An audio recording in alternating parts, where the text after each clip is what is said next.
Hello everybody, David Lowry with Club Fantasci, still here at the Southern Hobby Supply Retail Expo in Nashville, Tennessee. Joining me now is Mr. Steve Samson from Bezier Games, and we're going to take a look at two games, but the first one being Colony. Yes. What can you tell us about this particular game? So first of all, the best way to describe this game is if Dominion and Machikoro had a baby.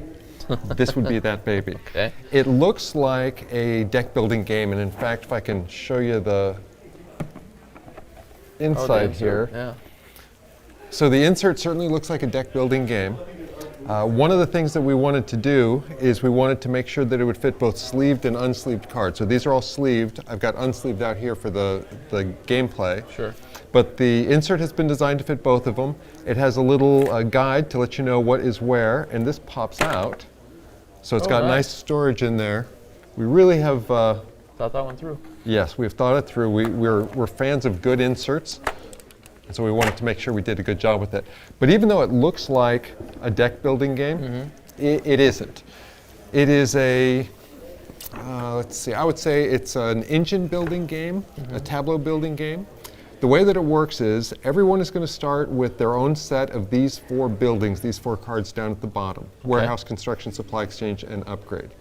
The way that it works is every round you're going to take 3 white dice, you're going to roll them, you're going to keep 1, and then you're going to pass 2 to the player to your left, and so on and so forth. So every round you're drafting or receiving dice, and then you'll accumulate. Okay. These dice are then used, they're stored in your warehouse if you don't have anything you want to spend them on, but they're basically used as resources to purchase these cards up here. The cost of the cards is shown at the top of each building, Right. and then the function of it is shown at the bottom. So for example, the protein lab, it'll take 3 4s and a 2 to purchase it, and every round it produces a gray 3. The difference between the two dice is the white dice represent stable resources that can be stored for future rounds. Okay. The gray dice represent unstable resources. If you don't use them on the turn you receive them, you lose them. All right. The way the game is played is, the game mechanics are very simple. Roll dice, keep 1, pass 2, and then go shopping, basically. Okay. The way the game progresses is you're building an engine, trying to accumulate as many points as possible, which are represented by these fluorescent orange dots at the bottom, and they're scored on this track up here. The goal is to get either 15, 16, or 20 points, depending on how many people are playing. It plays 1 to 4. You can play the solo where you're just trying to come up with the best combination to score as many points as possible. Interesting. There are 4 basic tracks that you can follow, 4 basic strategies. One is production, where you're going for these green cards that produce dice that let you get more things and do more shopping. You can also go for attack and defense. The red cards are offensive, they're attack cards. The yellow cards are defensive. The blue and purple cards are manipulating dice or trading with your opponents, so it lets you make modifications. Or you can go just for pure points. Go for the orange, like the Fallout Shelter, which is worth more points as you accumulate more of them. Or the prize safe, which is my personal favorite card. It lets you, when you build it, you roll 3 dice, and the lowest die gets placed there, and that's how many points it's worth. Oh. One of the cool things about the game, though, is all of these cards are double-sided. So for example, you start with a warehouse that stores up to 6 dice. Right. But at some point, you can use your upgrade to upgrade your warehouse to the 2.0 version, which stores 9. The upgrade itself, normally you need a 1, 2, 3, and a 4 to upgrade, but you can flip it over, and then you only need a 2, 3, and 4. So one path is upgrade your upgrade, and then upgrade everything and go for efficiency. Nice. So there are a lot of different paths that you can go. Everybody starts with these 4 cards. These 6 up here on the top, those are part of every game. These 7 down here are variable out of 28 possible. That's why there's so many cards in there. So you've got a huge amount of replayability just by trying different strategies, or maybe taking 2 of these out and putting 2 in. Or let's say the group that you play with doesn't like conflict, a lot of conflict in their games. Take out the attack and defense buildings and put in some other ones. Cool. Yeah, and these are all stacks. For our purposes here for demoing, we only have 1 of each. But there are stacks of each of these so that you can purchase more than 1. These are in limited quantity, so one strategy might be buy all the barricades so that there aren't any left for anybody else, then buy the robber and start attacking them. So what is the play length on this particular game? This game plays about 45 minutes to an hour, I would say, depending on your group. If you've got a group that is prone to analysis paralysis, it can take longer. But it is definitely, I'd say, 45 minutes with a group of folks that know what they're doing. And how would a retailer position this game to their clientele? Yeah, so this game definitely, it's a game for gamers. The core mechanics are simple enough that anybody can, you can explain it to them. They're like, oh, roll dice, pick one, go shopping. Right. Where it gets into sort of the gamer mindset is the engine building part of it. A lot of new gamers aren't going to be that familiar with that idea of, like, why would I buy that card? Well, you buy that card so that when you buy that card, then the two of them can work together. Right. For example, if you upgrade your upgrade, you only need a 2, 3, and a 4. Right. If you purchase that building, and that building, you'll be producing a 2, 3, and a 4 every round, which basically means a free upgrade every single round. So that's a really nice and very common engine to try to build, but it's kind of a sophisticated mindset. So I think this is the game that's it's simple and accessible, but it's meaty in the strategy part of it. So basically, you just have to know the hot points for your gateway gamer and the hot points for your more advanced gamer, Exactly. and how you're going to position that. Yeah, to them. and I think if you're going for the less experienced gamers, then you focus on the simple game mechanics. The core game mechanics couldn't be easier, and everybody likes rolling dice and going shopping. Sure. And then if you're talking to the more hardcore gamers or more experienced gamers, it's so easy to dismiss it as a luck-based game because you're rolling dice, but it isn't. It is deeply strategic, and you're drafting dice, you're manipulating dice, you're making decisions that have a profound impact on the course of the game based on, do I stick with my strategy or do I try to modify it and then maybe I'm in the weeds because of that. So, what's the retail on this? It's a $60 resale. Okay. $59.95. And it is available. It is available. This was an Essen release, so it's currently available. Wait a minute, what day is today?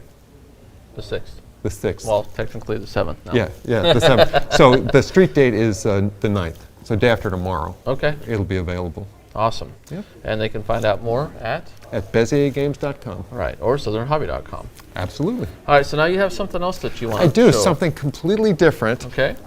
And this that I'm going to show you, it's a prototype. So the pieces are handmade, everything's handmade, we just have a nice printer. It's called New York Slice. And the box itself that we have, like I said, it's just a prototype. The final box will open like a pizza box. The game itself is highly thematic, and it's a $30 price point, takes about 30 minutes to play, so this is targeted squarely at the families that come into the hobby store, the mom that maybe is hesitant to drop 50 or 60 bucks on a game, but for $30, absolutely. And there's 2 to 6 players. 2 to 6 players takes 30 minutes to play, and it's a $30 game, so 30 minutes, 30 bucks is how we're talking about it. It's called New York Slice. There are a lot of, in fact, I'll bring all this stuff up so I don't keep popping in and out. There are a lot of these slices. These are the bottoms of the pizza slices. These are the tops of the pizza slices. Okay. In developing this game, we went through a lot of pizza because we would order a pizza and take a picture and then order a different kind of pizza. Right. The way that it works is you're going to take all of the pizza wedges, all the pieces, and then you take some out based on the number of players. But basically, you're going to have 4 or 5, half a dozen of these stacks. And the game is played in rounds. For each round, you're going to take the special, you're going to reveal it to everybody. So mystery slice. This one says immediately take one random hidden slice and either collect it or eat it, and I'll explain collecting and eating. And then you take your stack and you just start forming, anchovies right off the bat. You just start forming your pizza. So you flip these around, and I'll tell you from a retail standpoint, you have this out on a display table, or you have people playing it, and I guarantee you people are going to wander by. We had people here wander by just saying, ooh, pizza, not realizing that it was actually a game at first, unless you order your pizza with extra numbers on it. So the way that it works is you lay out the pizza, and then let's say there's 4 of us playing. Okay. And I'm starting. So what I would do is I would separate this pizza into slices, or into sections rather. So I might say, let's go with that, and this, and that. and I'll put the special there. Okay. So I got to separate the pizza, and then the next player would take whatever section they wanted, the whole section, the next player, and then you would take it, and then I would just get whatever's left. Sure. So as the person separating, I'm incentivized to be fair about it, otherwise I'm going to get stuck with the worst thing. Right. The goal of the game is to collect sets. For example, I might start with this section here. Okay. So that would be mine. And the reason that I might do that is the goal of the game is to collect sets based on the value of the slices. Whoever has the most 11s is going to score 11 points. Okay. The most 6s will score 6 points, et cetera, et cetera. Right. Now, let's say I managed, let's fast forward in time a little bit, we've got another section here. If I'm the only one collecting 11s, when I get this, I might not need to stack it up, because I might be winning 11s anyway. Or it might be something where the 9 and someone else has 4 9s. I'm never going to win 9. Right. When you take a section, you have the choice to either save your slices for the end of the game, for scoring, or eating them. And to eat a slice, you just turn it face down, and it's not in contention for the who has the most of whatever. Okay. But at the end of the game, any slices you've eaten, you score a point for every pepperoni on it. Okay. So if you are out of the running, or if you're far ahead of the rest of the pack, you're much better off eating your slices. The problem is, what if you eat the slices early on because you think you're way ahead and then someone else catches you?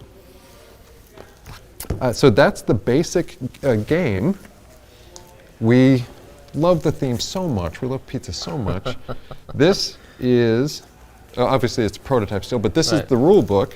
So you got a real menu. Exactly. It's laid out just like a menu. Interesting. Yeah, we have put a lot of graphic design work into this particular game. We just think it's so appealing, visually appealing. This is the rule book that looks like a menu.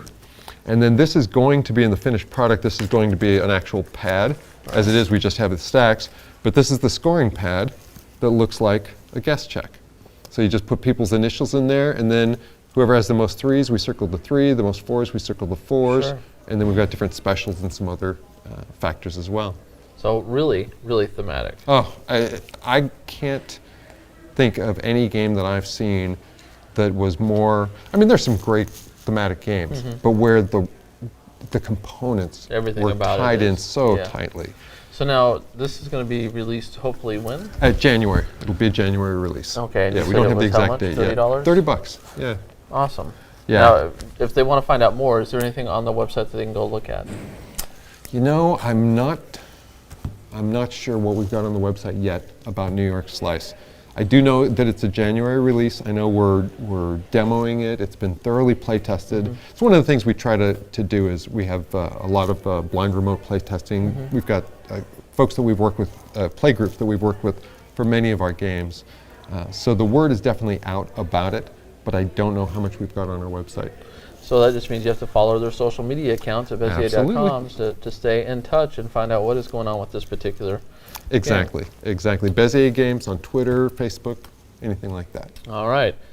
That is Steve Sampson with Bezier Games. I'm David Lowry with Club Fantasci. Stay tuned. We have one more game to show you coming up real soon from the Southern Hobby Supply Retail Expo in Nashville, Tennessee.